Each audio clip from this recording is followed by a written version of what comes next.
Thank you, Vice Chancellor and the Dean of the School of Social Sciences, both of you, for inviting me and for this very generous introduction.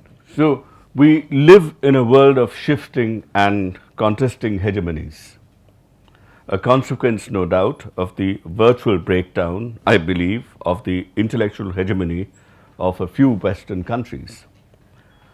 At such times, we expect new non-Western conceptions to emerge, and this is no doubt happening. Yet we must not assume that such conceptions were not invented earlier. However, it is a feature of living under a strong hegemon that it doesn't allow one to notice these evolving conceptions, and even when one notices them, to not see or proclaim their novelty or distinctiveness. In fact, those who innovate themselves timidly pass them off as Western. In other words, even though we do have some new non-Western conceptions, we tend to think that it would be better off saying that they are really Western, because then they will be sort of accepted more widely and so on. Now, this is disastrous, for when brought to the notice of the West, they're naturally not taken seriously. If you tell them that you've got another Western idea, why should they take it seriously? They don't. Why pay attention to second-hand versions when the original is so close in hand, in their own hand? And in their own home, they're condemned to further neglect, because when real issues to which they relate grip the public mind, discussions around them tend to happen in terms of these very older hegemonic conceptions. Thus, to take one example, when in the late 80s and the early 90s, there was a resurgence of an aggressive form of Hindu nationalism, and which led to a lot of discussion of secularism, and which actually plunged secularism into some kind of a crisis and forced a contestation over it. Both those who defended it and those who opposed it shared certain common assumptions about secularism. Indeed, they shared the same conception, namely that there is just one secularism, that it developed in the West, that it's a gift of Christianity, or that it developed out of a dialectic between Protestantism on the one hand and the Enlightenment on the other, and that it meant only one thing: strict separation between church and state, or possibly between religion and state. And for a lot of people, this meant, at least in some cases, the privatization of religion. So, secularism was widely seen as a doctrine which necessitates that religion becomes a private matter. Defenders who believed in secularism thought that it was a worthy ideal, therefore worth defending, this particular ideal. And opponents thought that it was undesirable, that it was unworkable in the cultural context of India, or both. But no one bothered to see which conception is really embedded in the best practices of the Indian state, or examine the Indian Constitution or the public discourse at the time of the Constituent Assembly debates, when this conception, to my mind, was worked out. In short, no one really grasped the actual contours of Indian secularism, and to see that it's very different, very, very different from Western conceptions. No one noticed its distinctiveness, leave alone the potential transcultural capacity that it possesses. So this is what I wish to do. I would like to outline its difference from the Western conceptions, its distinctiveness, its own distinctiveness, And indeed, I shall claim that there emerged not not in the recent past, but in the early part of the 20th century, and certainly by the time we had the Constitution, it was already firmly entrenched. There were two conceptions of Indian secularism that had emerged by then. And one of them was noticed by some of us in India, but it was completely unknown to people in the West. And the second was not noticed even by people in India, right? So I'd like to outline what those two different conceptions are. Perhaps it's best to contrast these conceptions with mainstream Western conceptions. I've spoken about these conceptions, but it would be, in order to really grasp what the difference is and what its distinctiveness is, it probably is better to really bring out its contrast with the more easily available Western ideas on this and Western conceptions. And what I'd like to do is to give a brief historical account which will help us understand what those Western or European conceptions are. And the broad story that I wish to allude here concerns the tumultuous events in Europe between 1550 and 1650. This is the period in the immediate aftermath of the Reformation and the consequent collapse of Western or Latin Christendom.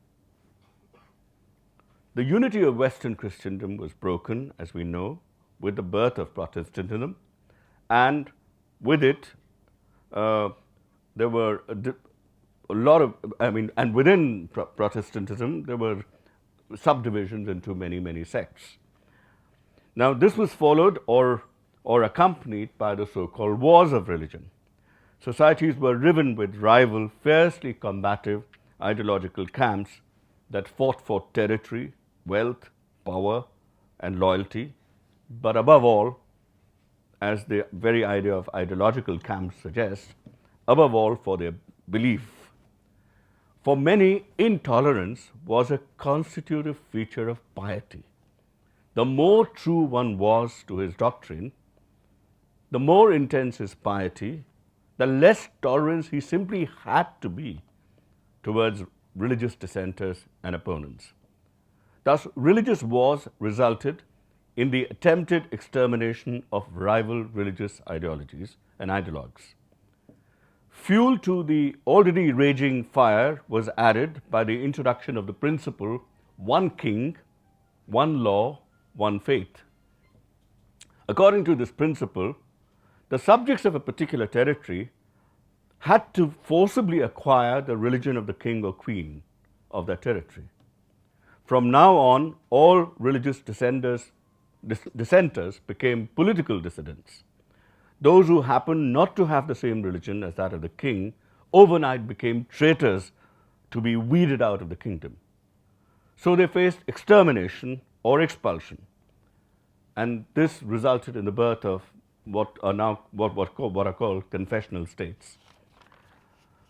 Now, there is another way of telling this story, which involves, and this is more relevant when I talk about the Indian idea of secularism or the Indian conception of secularism. Another way to tell the story involves the use of the categories of self and the other. In this narrative, religious homogenization came in the wake of persistent, deep, and pervasive anxiety about the other, about both the other outside one's religion and potentially the other within. The other was viewed and felt as an existential threat. So, doctrinal differences were not mere intellectual disagreements, but were cast in order to undermine the basic trust that existed in one another. The other couldn't be lived with, but simply had to be expelled or exterminated.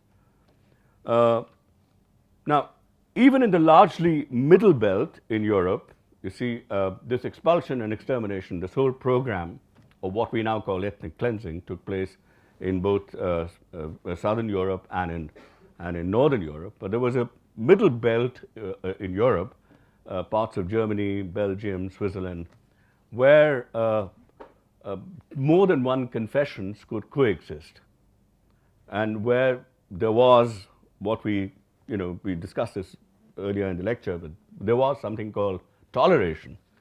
But it's interesting to note what toleration meant. Toleration meant invisibilization. It meant intense privatization of the less vulnerable groups, of religious dissidents, or of what we now subsequently call minority religions.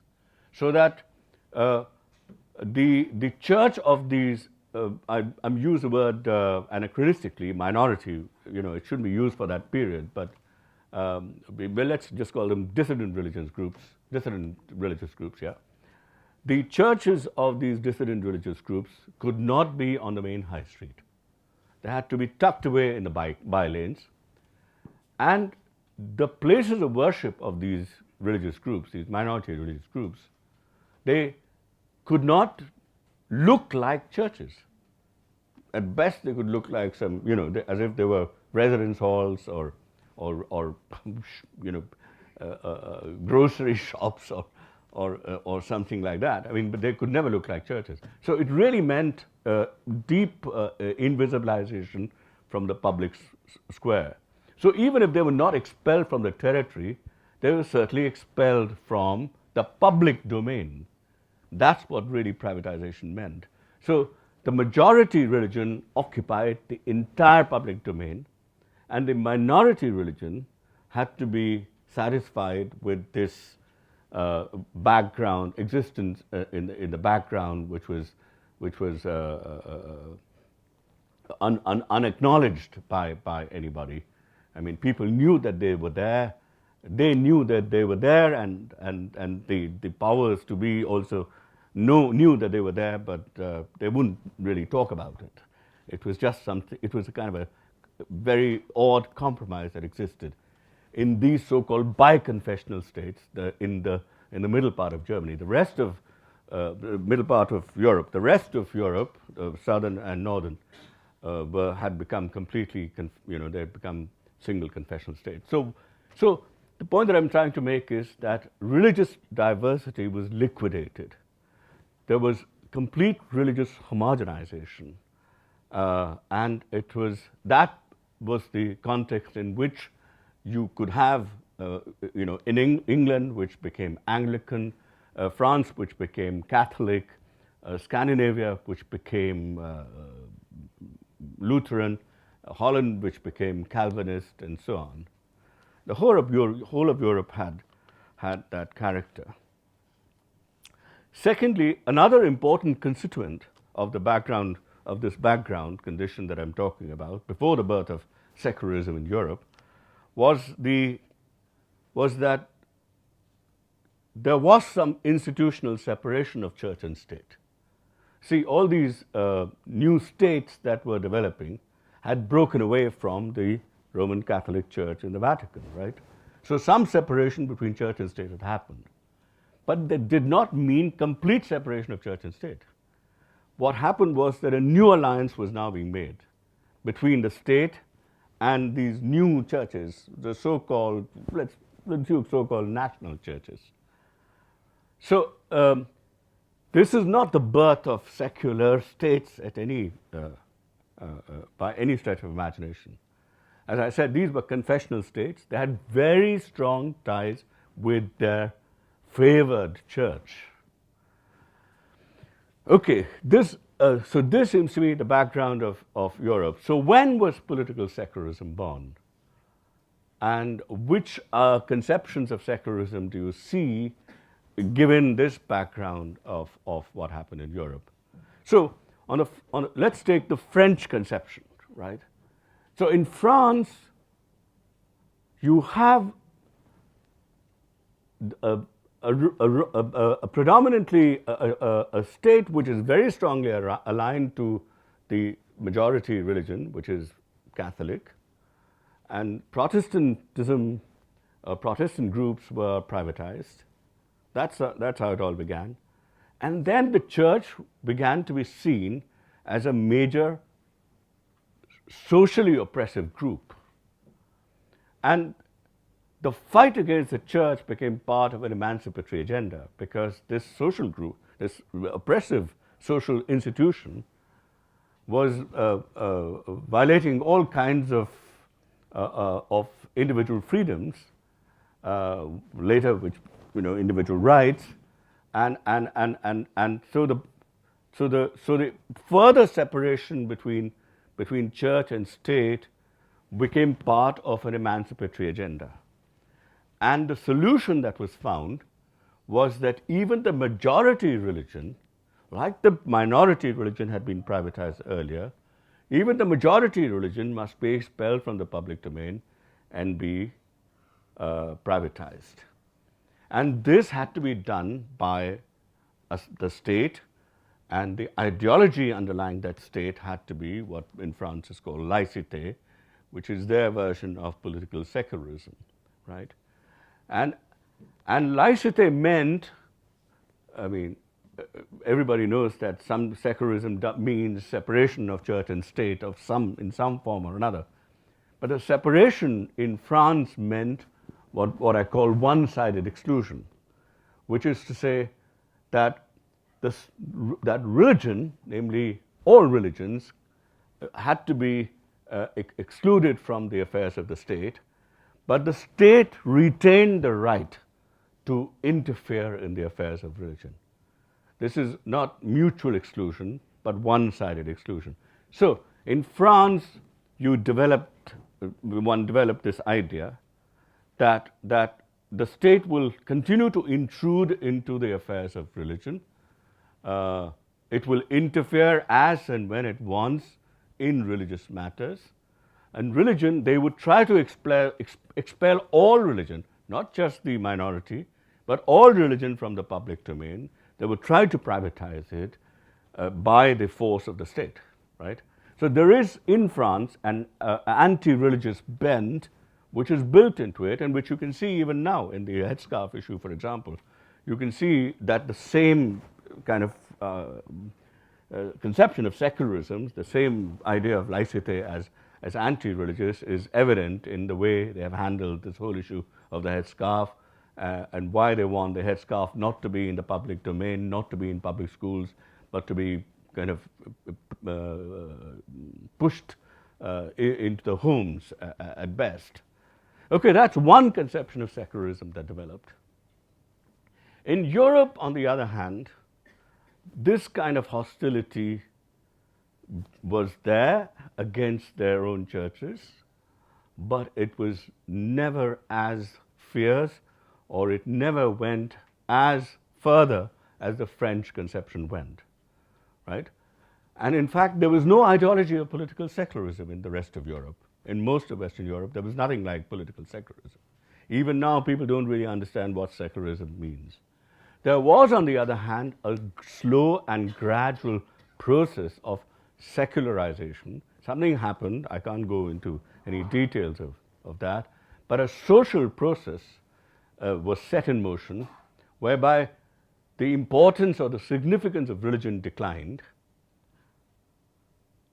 and as a result of which those religions which had been privatized in a much weaker and thinner form began to come into the public domain, coexistence with the majority religion, which had also weakened to some extent, right? And which had already thinned down. It wasn't a very thick conception of religion, which already thinned down. The power of the church had weakened because of a social process.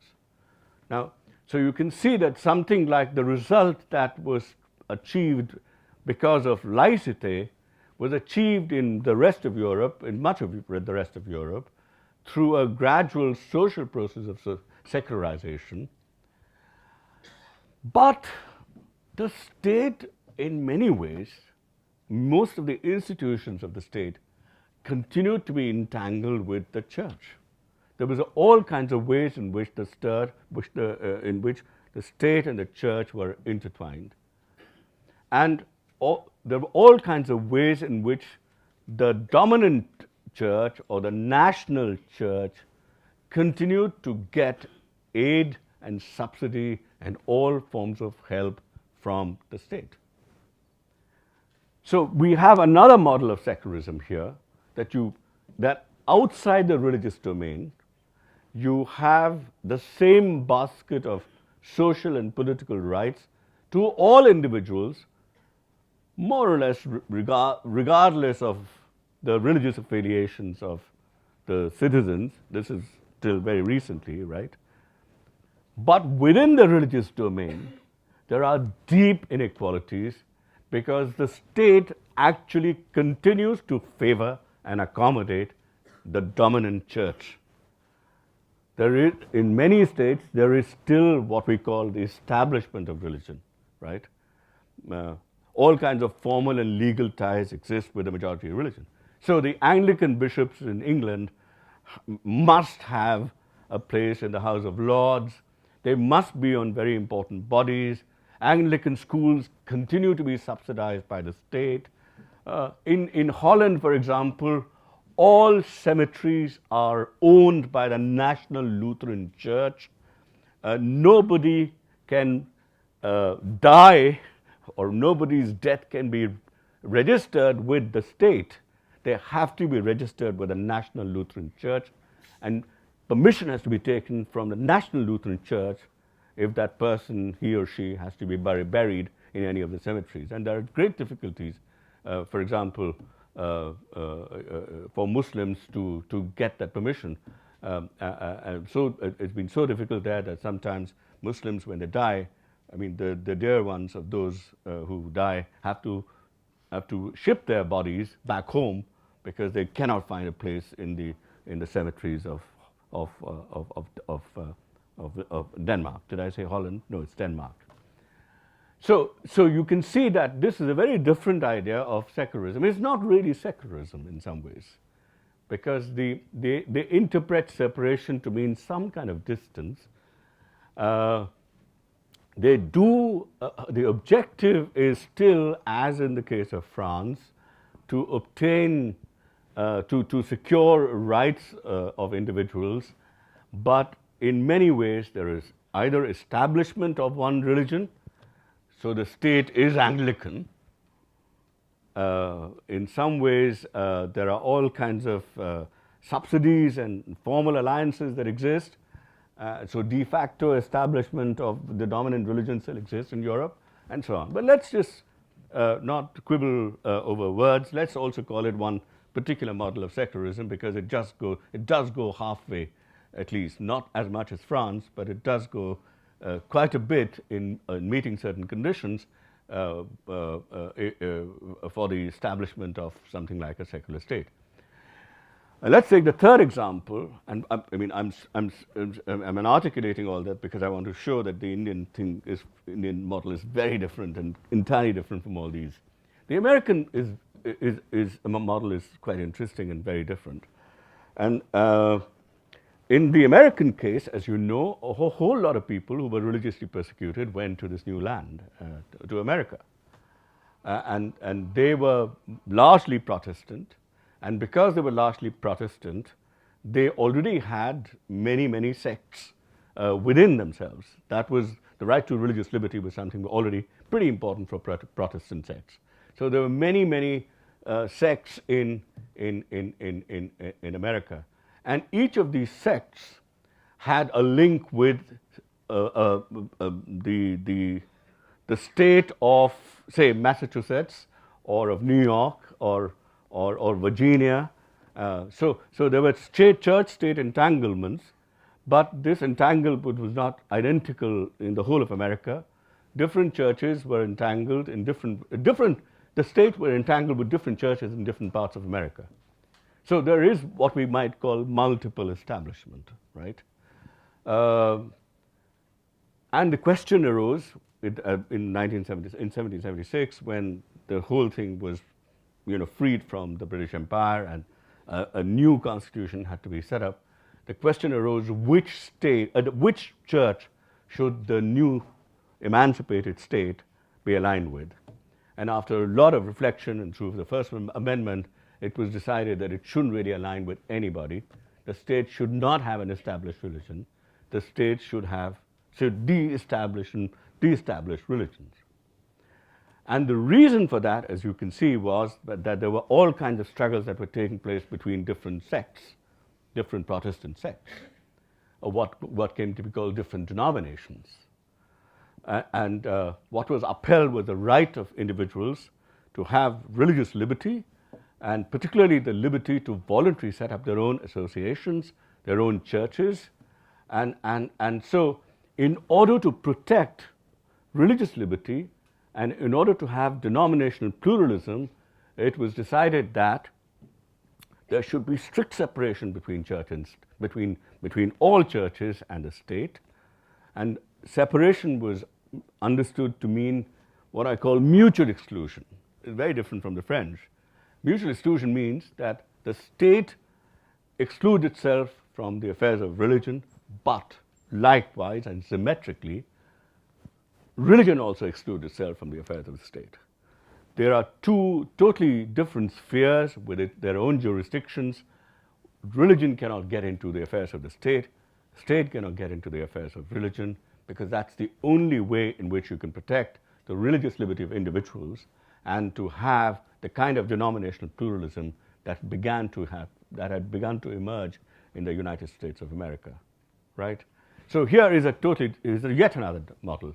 On the one hand, so to quickly sum up, the French case was slightly hostile to religion, where the state can intervene in religion as and when it pleases, for the sake of equality of citizenship. I didn't mention that earlier, but I should have.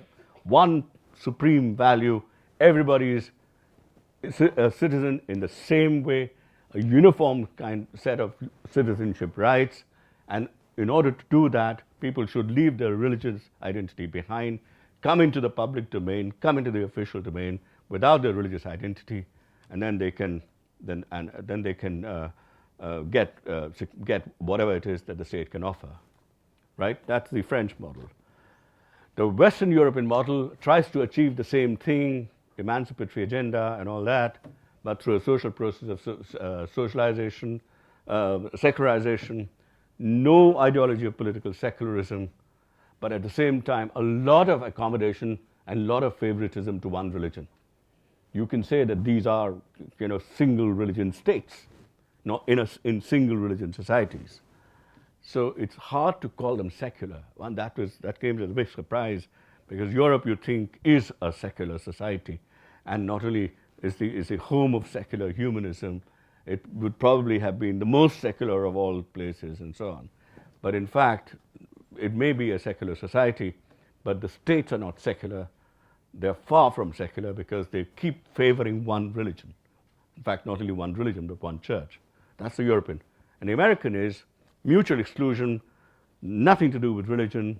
State would say nothing to do with religion. Religion has nothing to do with the state. It's mutually exclusive, right, the whole thing. And the purpose for which all this is done, again, is primarily religious liberty and denominational pluralism, quite different from the French idea. So these are three different conceptions of secularism that developed in the West. Now, what about India? And what are the two Indian models? And to understand the Indian model, I'd like to begin again with the background condition in India. Now here, this is, I'm a little hesitant about it, but I think broadly I might be correct. But I stand corrected by good historians of this entire period. So this is the background condition that you find in India. So for a start, different faiths, modes of worship, philosophical outlooks, and ways of practicing, they all exist as part of the natural landscape. It's not, nobody feels that there's something odd about all these differences being there. There has been for a very long time, and there continues to be till very recently, a kind of taken for granted deep diversity of philosophical and religious worldviews. all are at home. All these perspectives are at home. The Syrian Christians, Russians, Jews, Muslims, both Arab traders who came on the Malabar coast, as well as Turks and Afghans who came initially as conquerors but later settled down, not to speak of the entire variety of faiths which are South Asian in some ways, which were born here, and so on. And the socio-psychological condition of people who are practicing these faiths is that they all feel secure. They all exhibit a basic collective self-confidence, possible only because there is some kind of degree of trust among each other. The presence of the other doesn't cause a deep anxiety in any of these groups. There is a basic level of comfort. They are certainly not seen as an existential threat. That doesn't mean, of course, that there are no differences. There are disagreements.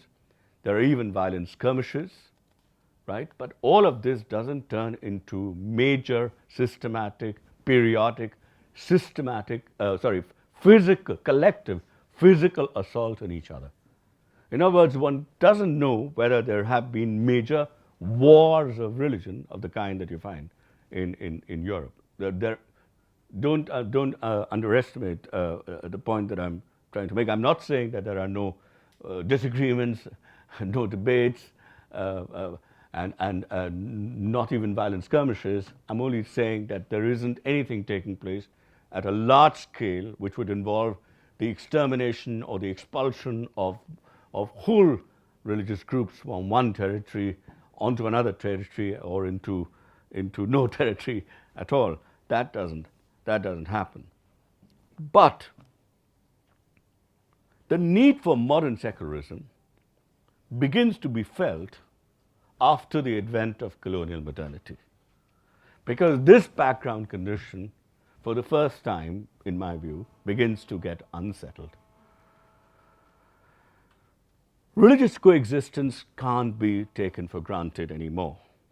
It becomes a problem, it becomes a problematic issue which needs to be spoken about, which needs to be articulated, and there is a need for an explicit invocation and defense of the idea that all religions must actually live together.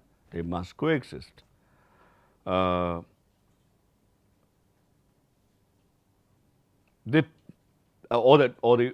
basic level of comfort that used to exist at one time, that must be restored because all that was being threatened. Now, the term used by Gandhi for all this, as you well know, is communal harmony. But that's not the same as political secularism. Soon after independence, this is not by those who wrote the Constitution, but by many of the public ideologues who are Gandhian in spirit. They begin to translate this idea in political terms, and they begin to articulate it as secularism, strictly speaking, political secularism, and they start to say that the state must show what is standardly translated as sarva dharma sambhav, which is to say it should be equally well disposed to all parts of God or gods or the ultimate good or all religions. Now, this shouldn't be confused with multiple establishment, because of the American variety, because in multiple establishment, the state has formal and legal ties with different religions, right? Here, the idea is that the state must not identify with any religion. It must break formal and legal ties with all religions. What is required for the state to do after having established some distance between itself and all religions is that whenever this basic trust is threatening to disappear, that level of comfort that was there is going, there's deep anxiety between groups and so on, the state should take precisely because it's independent of all religions, the state should take some positive steps to restore that self-confidence, that sense of security, that sense of comfort, and so on. And in fact, this was bound to happen with the birth of the idea of the majority and the minority. There were prospects looming, and I'll talk about this a little more if I have the time. There were prospects looming of majoritarian domination, what I can call inter-religious domination.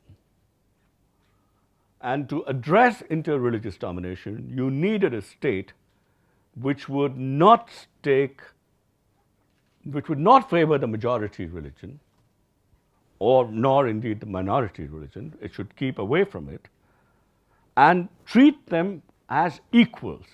Not that doesn't mean it always has to treat them equally. These are the subtle distinctions between them, but treat them as equals.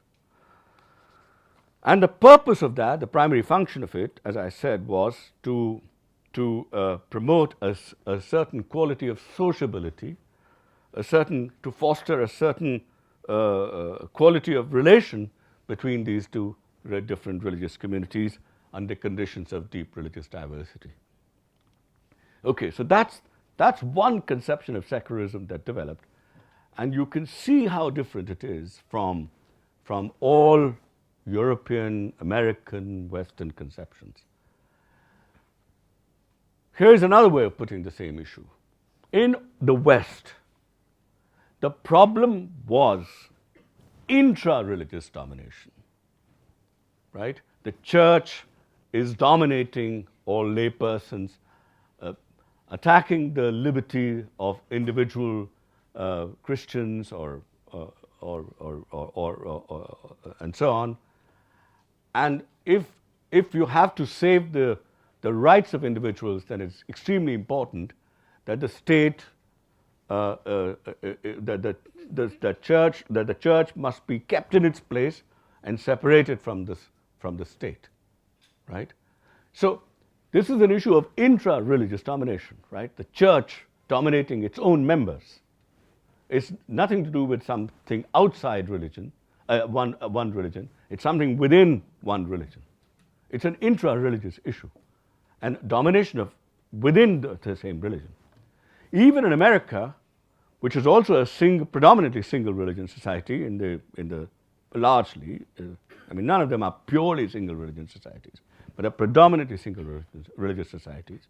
The main issue is, again, intra-religious. One denomination fighting another denomination, one sect fighting another sect, and to make sure that no sect really prevails over another sect, all sects have some parity and so on and so forth. And the best thing would be to establish a state which doesn't establish any one sect, any one religion, purely an intra-religious issue. So in all these countries, the issue is intra-religious domination. Why? Because religious diversity has been liquidated.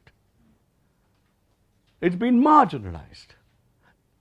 There has been a religious homogeneity has already been created. Other groups don't matter.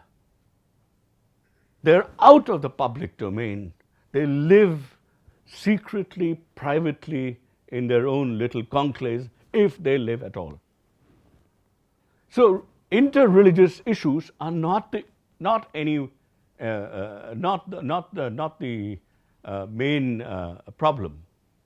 So secularism does not have to develop in response to issues which are inter-religious. Secularism doesn't have to develop in response to issues of inter-religious domination. Whereas in India, since deep religious diversity is always there, and since no one questions, even when they're fighting hard, no one really questions the existence of the other till, of course, the 19th century. The main issue is when all this problem emerges, the issue is how are these two different religions to coexist? Because expulsion An extermination, I say this even though partition took place, but I'm talking about the idea behind the Gandhian view of secularism. The issue is that these groups must live in parity. The prospect is one of inter-religious domination, and secular state has to solve that problem. And you can see how different the two are. One purely in response to intra-religious, and the other in response to inter-religious. Very different solution to a very different problem. And secularism is that solution. A stance a stance or a perspective that is promoting or nurturing a quality of sociability between different religious communities whose existence, either as communities or their existence in a territory where all these communities can live properly or decently with mutual respect, that's the main issue. If this was the only conception of secularism, one would have been, pretty satisfied that this is so different from the West and something that we should examine further, deepen, enrich, work on, because this is a problem that we continue to face, not only faced during the partition of the subcontinent, but we have faced it ever since with so many massacres, riots, all kinds of issues and problems with inter-religious coexistence and so on, and secularism being such an important thing that we should have perfected it by now, but of course that didn't happen. But that's not the only conception of secularism. There is another conception of secularism that developed. And that was, how much time do I have? I think I'm running out of time. 10 minutes, okay. So I won't go into the history of it. I think that's, but let me just say that both issues of inter and intra-religious domination had to be addressed simultaneously. That was the main issue for a lot of people. They were not satisfied with merely addressing issues of inter-religious domination. They decided that secularism has to deal with that, but it is also to deal with intra-religious issues. So that some of the lessons that could be learned from Western European societies, which after all had developed a notion of secularism around only these intra-religious issues, some of the lessons could be taken from them. And one could also try and excavate whole traditions within India which had stressed some rough equality among groups, even gender equality, and some degree of liberty, both religious liberty and liberty in other domains. There are traditions, we can tap those traditions, we can learn from the West, and apart from this very distinctive thing that was already being developed, namely secularism in response to inter-religious domination, we also need to address intra-religious domination, right? So, to address inter-religious domination, what we needed was the establishment of, the inclusion of, within the Constitution, of, say, community-specific rights, minority rights. The rights, for example, of educational to religious communities to set up their own educational institutions and to maintain them.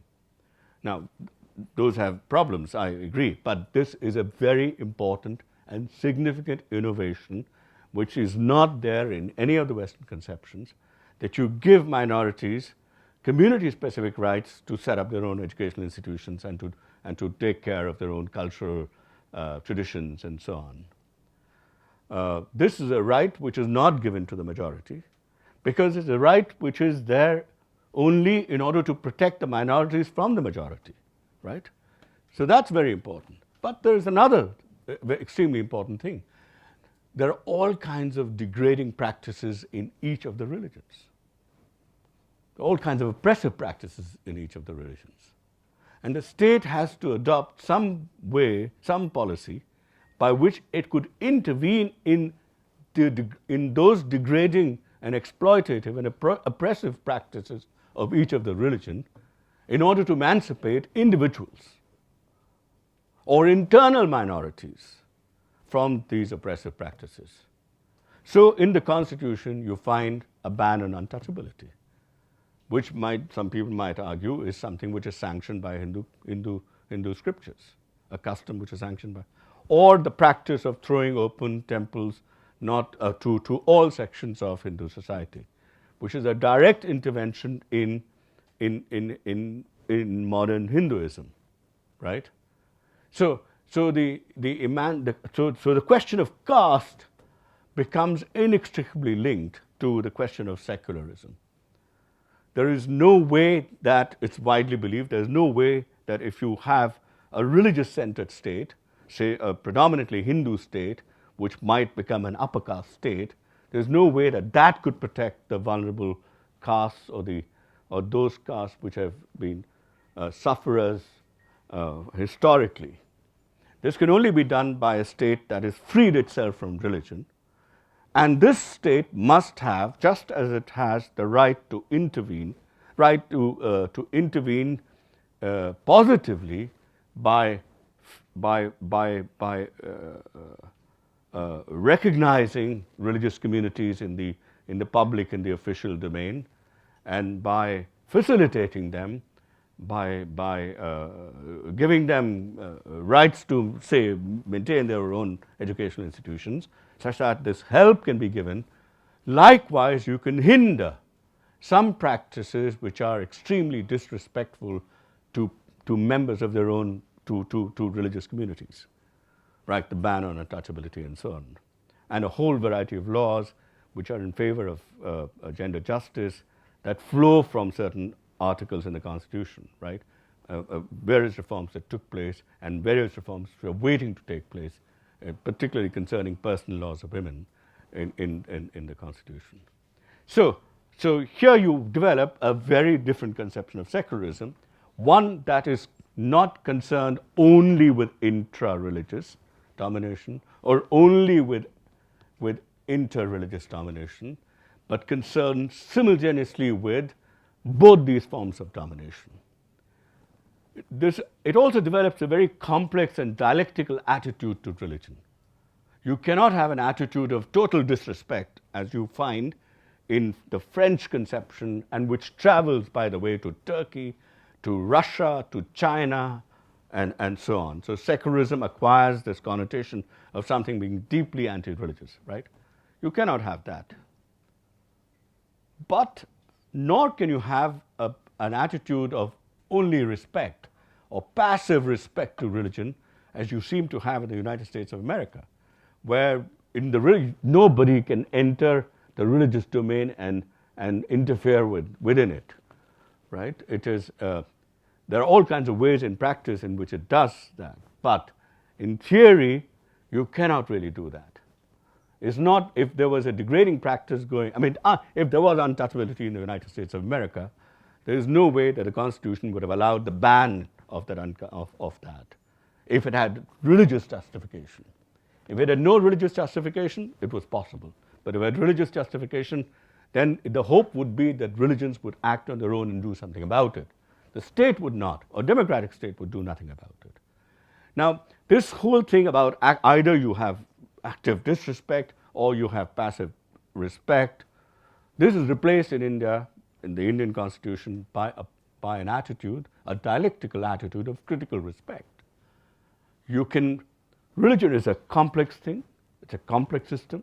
There are lots of practices in it which are worthwhile, worthy of respect, and there are many practices which are not worthy of respect, which are worthy of disrespect. And as you support some, you can also hinder others. As you respect some, you can also disrespect others, and therefore you have an attitude of critical respect. And finally, the policy that you adopt cannot be of mutual exclusion, as in America. We will not intervene. Or one-sided exclusion, as in France. We'll intervene only to hammer everything in religion, destroy religion, eliminate it, get it out of the public domain. Or nor can you have a policy as in Europe, where you do all kinds of things and you accommodate one religion, have all kinds of ways in which you support one religion. As if in India, if we were to have it, we'll have you can have a Hindu state, like there is in Europe, and so on. You have none of these. You adopt a policy of principled distance. And what is principled distance? Not mutual exclusion, not one-sided exclusion, not accommodation of one religion, but principled distance from all religions. And that means that you may engage with religion or you may disengage from it. You may engage positively with religion, help, give subsidies, allow them to set up their own educational institutions and so on. You can help them, but you may engage negatively, hinder them if the practices in some religious communities are degrading to women, to other groups within those religions. And in fact, you can intervene in one religion in either of these two ways more than you intervene in other religions. There doesn't have to be strict neutrality. Why have strict neutrality? This is not a very good way of interpreting neutrality, that if you do something for A, you must do the same thing in the same manner, to the same degree, in another. Because no two religions are alike. No two traditions are alike. The history of various religious traditions are different. They have different problems. And the state cannot adopt this silly policy of strict neutrality, of even equal distance from all, as if you do something in one, you have to do the same thing in the other. You don't have to do that. If equality is not an issue in some religion, and it is an issue in another religion, then the state, in order to make some people equal in that religion, will intervene in that religion. But if there is diversity, which is a major issue in some religion, which is bent upon homogenizing everybody, and not taking rights of individuals seriously within that religion, then maybe the state has to intervene to protect internal minorities in that religion. And it doesn't have to do the same thing in another religion. So what is this business of keeping equal distance, and either we do this for all or we do nothing? That is not a policy which is there in the Indian Constitution. And the idea of principled distance is precisely that idea, that you have a flexible strategy and use whichever strategy is going to undermine or reduce any of these forms of religious dominations, institutionalized religious domination, intra or inter. Whichever policy helps you undermine either of these two forms of domination, please, the state must go ahead and do it. Very different from the fourth model, which is all for communal harmony alone, but doesn't get into these other issues of untouchability and so on. Very different from these three other models, because it combines everybody, combines both these very important dimensions to which the state must respond, and so on. So I'll conclude by saying, just to sum up, I began by giving you a background of the European conditions, and by saying that because of that background condition, because religious homogenization was created, religious diversity was liquidated, the inter-religious issue or issues of inter-religious domination were never really in the background of anybody who was thinking of developing a certain conception of secularism. Secularism there was in response to just intra-religious domination. It fought the church, and it fought for individuals when it did. And it continued to accommodate one religion despite everything. That happens even in France. Only churches are still funded in France. Those churches that were built before 1905. Nobody wants to build new churches. So there are thousands of churches in France which are funded by the state, and any new mosque which would be built there will not be funded by the state. A temple will not be funded by the state. A gurudwara will not be funded by the state, because this is a law which was enacted in 1905, and all these groups have only come in there after 1905. Okay? So that's Europe. And in India, you had, because of very different background conditions, two very interesting notions of, two very different conceptions of secularism. One which insisted that there not be the domination of one religious group by another, which is expressed in simplistically by Sarv Dharm Sambhav, which was also very misleading in many ways. But there was another constitutionally inscribed secularism to which we Indians do not pay attention, where the idea is that the state must keep principal distance from all religions so that all forms of institutionalized religious domination, intra and inter, are reduced. As a matter of fact, you can say that in India we have been able to develop a conception of secularism not as anti-religious, but as one against institutionalized religious domination in all its forms.